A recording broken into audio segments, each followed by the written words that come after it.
It's Friday the 5th of September and I have the privilege of interviewing Dr. Lloyd Cahill, former officer of the Army Medical Services and a medical officer who performed on the Burma Thai Railway. Lloyd, thank you very much for agreeing to do this interview. It's a pleasure. And if I could ask you initially if you could tell us where you were born and where you were educated and where you did your medical degree. Well, I was born in Beach Road at Rough Cutters Bay, exactly opposite, in a house exactly opposite the yacht squadron. My father was a doctor and he had 5 sons, 4 of whom did medicine, and I was the eldest. I don't think there was any doubt, I had no doubt that medicine was to be my career from as far as as long as I can remember. Now, you enlisted in the... I'm sorry, I just wondering, didn't I? Yes, no, I was just wondering what you wanted me, where I went from there. Yes, where you did your... You mentioned something else though, didn't you? Where you did your medical Where I did degree. my career, yes. I'll just say, on leaving school, I went to Sydney University to do medicine, which I thoroughly enjoyed. Whilst I was there, I must admit that I had no intention or interest in the Army, but events later on proved rather interesting in this regard. And you did end up being the regimental medical officer for actually, one of the actually, I was far more interested in the Air Force. I was keen to get in the Air Force, but when Paris fell, there was a new fresh division being raised.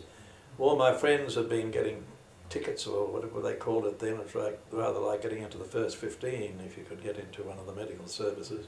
So I put my name down for the Army, and within 3 weeks I found I was accepted. I had no training whatever, but it all ended up in being an extraordinary event, and it's been a remarkable life when I think back to it. I have to admit that I don't regret 1 minute of my decision, because I found it was an extraordinarily good life, wonderful men, and a time during your life when you felt you could really be of some help. Now, when did your unit get into the Singapore or Malaya area? Yes, well,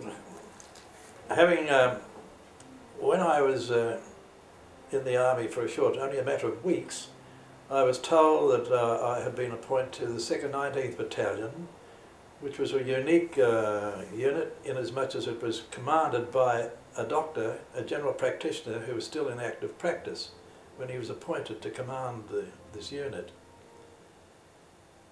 Being a doctor, he seemed to be able to select some extraordinarily interesting men as his officers, and his 2IC was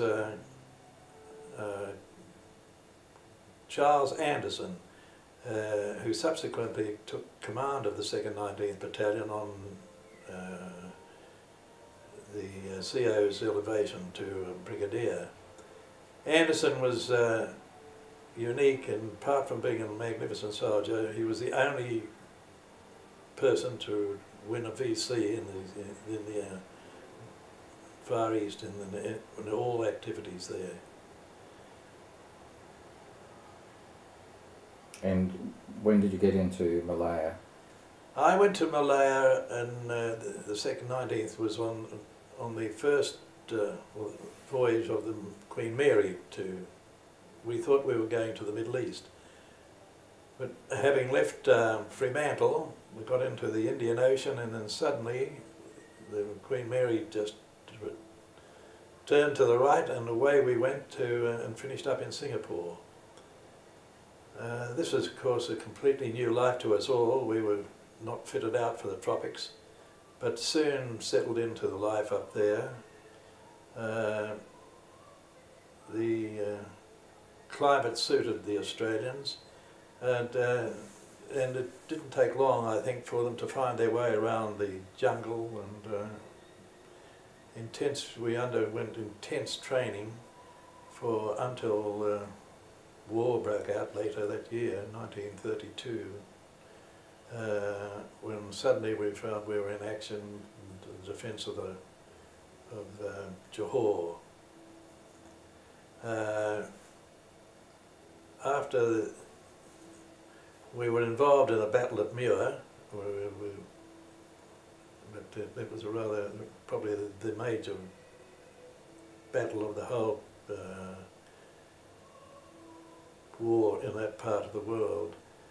And following then, of course, we became prisoners of war, and that started another extremely interesting and unusual facet in my life. And moving forward now to when the prisoners of war were sent to Thailand, I know that you were a member of F Force, but I'd be very interested to know who was responsible for choosing which doctors went with which forces up to Thailand. I'm afraid I can't be of any help to you there. I have no idea who chose us to go to Thailand. I think that probably I was rather free in as much as the 2nd 19th Battalion had been virtually was virtually out of action, a few survivors, so that I was obviously one that could go. We went away on a series of trains, rice trucks. I think I was in there were about 6 or 7, it's about 6 Australian groups, of which I think I was probably 4 or 5, and the 4th or 5th. We were 5 days and nights in all on this trip from Singapore to Bangkok. Bangkok. Bangkok, yes, which of course is adjacent. There we did not know what we were going, had no idea what we were heading for, but after a few days we were told to just leave everything behind except what we should carry, and we headed north.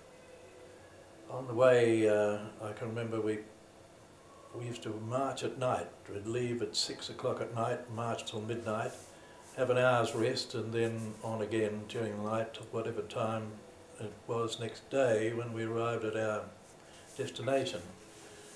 After some days, I can well remember calling in one evening to a camp where Weary Dunlop was in action. I can remember talking to him. He had arrived from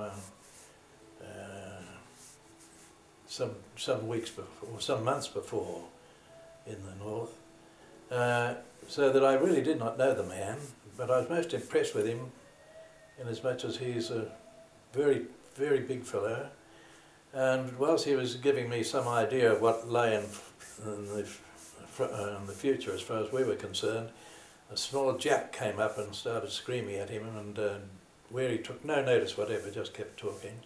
So the nip went off and grabbed the usual piece of bamboo and started hitting him around the legs. But he still took absolutely no notice at all, and just carried on until the nips gave up the unequal fight. He obviously was